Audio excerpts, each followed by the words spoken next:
A primeira conferência de mulheres pelo direito ao voto, ou Conferência de Direitos das Mulheres, aconteceu em Seneca Falls, em 1848, nos Estados Unidos, dentro de uma igreja metodista.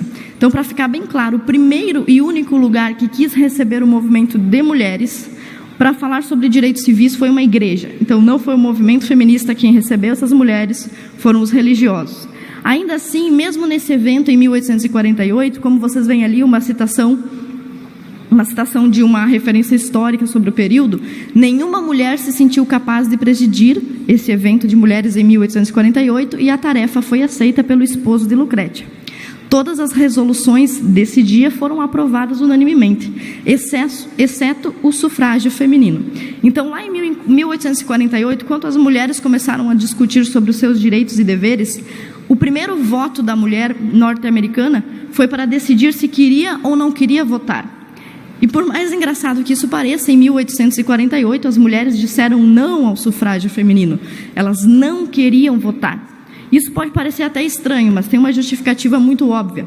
Todo direito que o cidadão tem vem atrelado a um dever. E na Constituição americana e em todas as outras, o cidadão tinha o dever de servir ao exército. Então as mulheres imaginavam, o que seria justo, que ao conquistarem o direito ao voto, também conquistariam a desvantagem de ter que servir ao exército. E, obviamente, as mulheres não queriam desfrutar dessa condição, desse privilégio de servir ao exército, principalmente em épocas de guerras tão reticentes e tão reincidentes.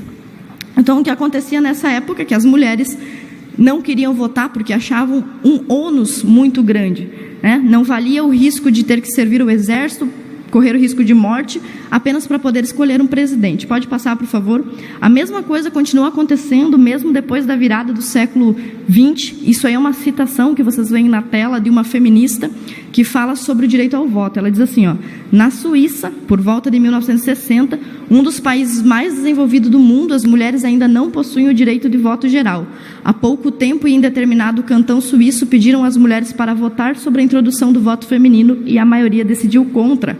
Os homens suíços ficaram atônitos, pois julgavam que essa situação indigna era resultado da tutela centenária. Então, as mulheres, por muito tempo, inclusive na Inglaterra, chegou a existir um partido político contra o voto feminino, do qual faziam parte mais de 40 mil mulheres. Então, as mulheres não queriam votar. Durante muito tempo elas não quiseram, exceto pela agitação de um pequeno grupo feminista. Mas este pequeno grupo feminista não conquistou o direito ao voto. E eu já estou farta de, como deputada, mulher e conservadora, ficar ouvindo a mesma conversa de que só estou nessa tribuna graças ao movimento feminista. E eu quero demonstrar mais um pouco como isso não é verdade. Próximo, por favor. Essa moça que vocês veem aí é Celina Guimarães, a primeira mulher a conquistar um título de eleitor no Brasil.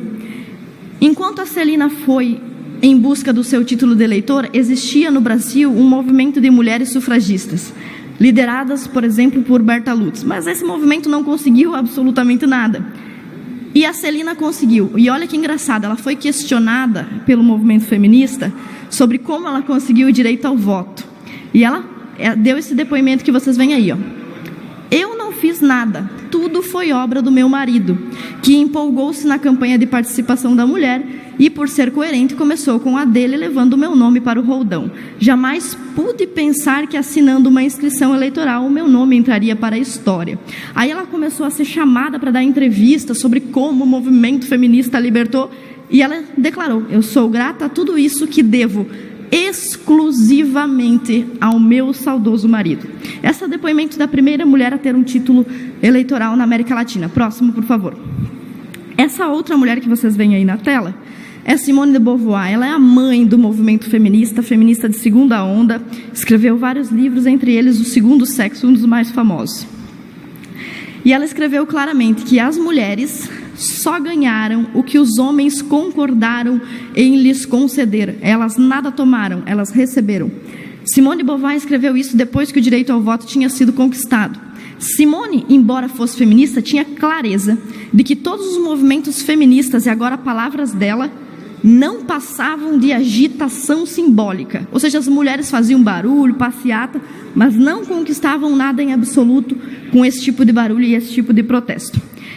Então eu quero dizer, reafirmar para todas essas feministas militantes que costumam repetir a falácia de que eu só posso estar nessa tribuna graças ao movimento feminista, que foram os cristãos, em primeiro lugar os religiosos que apoiaram as mulheres, em segundo, como a própria Simone de Beauvoir diz, o direito ao voto é uma concessão masculina. Os homens, estes sim, lutaram durante anos, guerras sangrentas para conseguir o direito ao voto.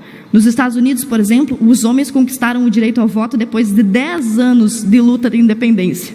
E as mulheres conquistaram apenas pedindo, o que é uma diferença muito gritante.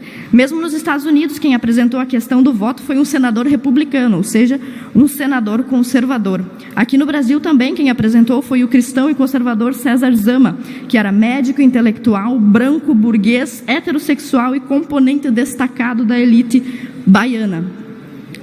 E para finalizar, como se diz muito comumente que as mulheres que têm poder foram empoderadas, pode passar, por favor? Eu trago uma declaração da primeira mulher eleita primeira-ministra da Inglaterra. E ela diz, o que eu faço também, minhas palavras: não devo nada ao movimento de libertação das mulheres. As feministas odeiam-me, não é? Não as posso culpar, uma vez que odeio o feminismo, pois é puro veneno. Margaret Thatcher.